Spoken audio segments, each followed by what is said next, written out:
aux intérêts de la société de l'extérieur. Laissons-nous plutôt réfléchir, nouvelles façons de promoter ici même des possibilités ainsi que la procéduralité. Merci. Thank you. Ron?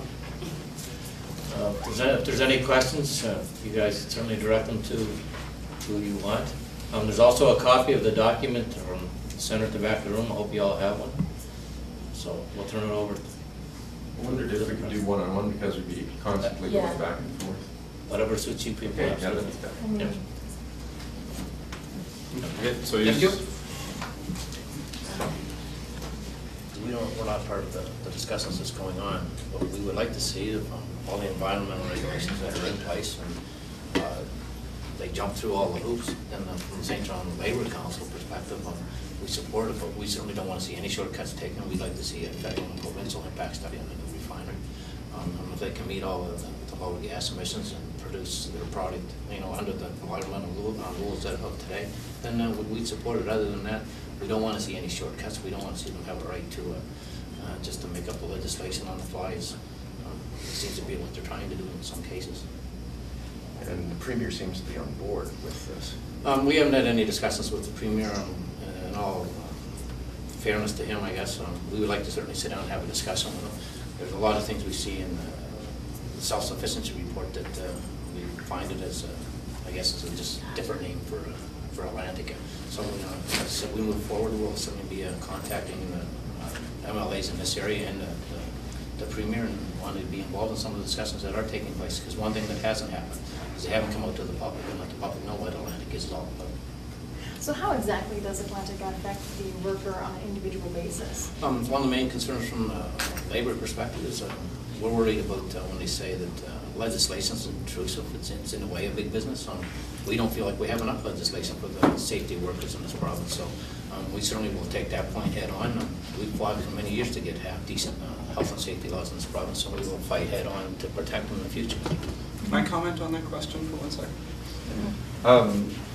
The Atlantic Institute for Market Studies has identified minimum wage legislation, the active legislation itself, not the rate of minimum wage, as a public policy distress factor, indicating that they want to do away with minimum wage altogether. Secondly, they've indicated that they would like to see the rate of union density in this province driven below the rate of union density in New Hampshire, which is 12%. Currently, the union density in New Brunswick is 27%. And that would greatly affect the lives of working people in New Brunswick. What's your organization? I speak for Citizens Against Atlantica, a caucus of the Fredericton Social Network. I don't know who else can answer this. If the proponents say this is the future for St. John, and if not this, then what? So if anyone can answer that. Well, for St. John and for the New Brunswick, Nova Scotia, the whole Atlantic region needs to be determined by the people who live there, not by a few special interests.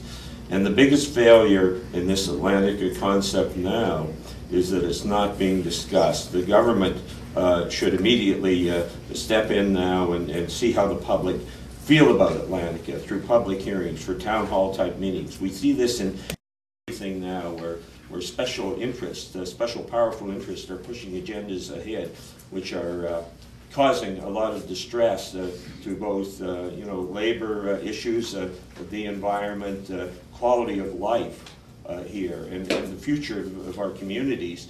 And this agenda is being driven by a few people well placed in industry and without any kind of public support. Atlantica was not an idea of the community. It was not an idea of the people of the region. It was an idea of a few business interests. And it should not go ahead unless the people of the region buy into it. When we look at the self-sufficiency task force, they talk about moving forward and making this province self-sufficiency. Well, if you look at provinces that do have minimum wage legislation, they are a contributing benefit to the economy. When you take away that type of legislation, all that does is make it it's a race to the bottom, and it doesn't help the economy of the local the people here at all. And this whole Atlantica concept right now is nothing but a conduit for Asian goods to get to the heartland of the United States, and all we're going to see is that taxpayers of this area are going to pay for high road maintenance, high costs. It could be with lives. As we see, if you look at that folder right there, that little display with the length of the trucks, that puts safety on our highways at